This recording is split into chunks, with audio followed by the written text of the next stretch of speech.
بسم اللہ الرحمن الرحیم۔ حضرت موسیٰ علیہ السلام بچپن ہی سے فرعون کے محل میں پلے بڑے تھے، مگر جب جوان ہو گئے تو فرعون اور اس کی قوم قبطیوں کے مظالم دیکھ کر بیزار ہو گئے اور فرعونیوں کے خلاف آواز بلند کرنے لگے۔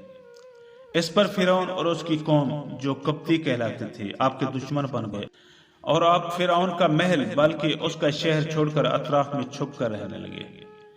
ایک دن جب شہر والے دوپہر میں قیلولہ کر رہے تھے تو آپ چپکے سے شہر میں داخل ہو گئے۔ اس شہر کا نام منف تھا جو مصر کی حدود میں واقع تھا، اور منف دراصل مافا تھا جو عربی میں منف ہو گیا، اور بعض کا قول ہے کہ یہ شہر عین الشمس تھا، اور بعض مفسرین نے کہا ہے کہ یہ شہر حامین تھا جو مصر سے 2 کوس دور تھا۔ جب آپ شہر میں پہنچے تو دیکھا کہ ایک شخص آپ کی قوم کا اسرائیلی اور ایک شخص فرعون کی قوم کا قبطی دونوں لڑ جھگڑ رہے ہیں۔ اسرائیلی نے حضرت موسیٰ علیہ السلام سے فریاد کر کے مدد مانگی۔ اس پر حضرت موسیٰ علیہ السلام نے قبطی کو ایک گھونسا مار دیا جس سے اس کا دم نکل گیا۔ اس پر آپ کو بہت افسوس ہوا اور آپ خدا سے استفسار کرنے لگے۔ فرعون کی قوم کے لوگوں نے فرعون کو اطلاع دی کہ کسی اسرائیلی نے ہمارے ایک قبطی کو مار ڈالا ہے۔ اس پر فرعون نے قاتل اور گواہوں کی تلاش کا حکم دیا۔ فرعونی چاروں طرف گشت کرتے پھرتے تھے مگر کوئی سراغ نہیں ملتا تھا۔ رات بھر صبح تک حضرت موسیٰ علیہ السلام فکر مند رہے کہ خدا جانے اس قبطی کے مارے جانے کا کیا نتیجہ نکلے گا اور اس کی قوم کے لوگ کیا کریں گے۔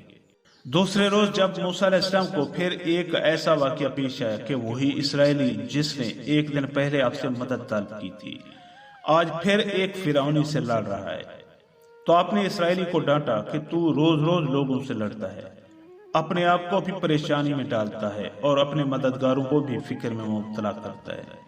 لیکن پھر حضرت موسیٰ علیہ السلام کو اسرائیلی پر رحم آ گیا اور آپ نے چاہا کہ اس کو فرعونی کے ظلم سے بچائیں۔ تو اسرائیلی بولا کہ اے موسیٰ، کیا تم مجھے بھی ایسے ہی قتل کرنا چاہتے ہو جیسا کہ کل تم نے ایک آدمی کو قتل کر دیا؟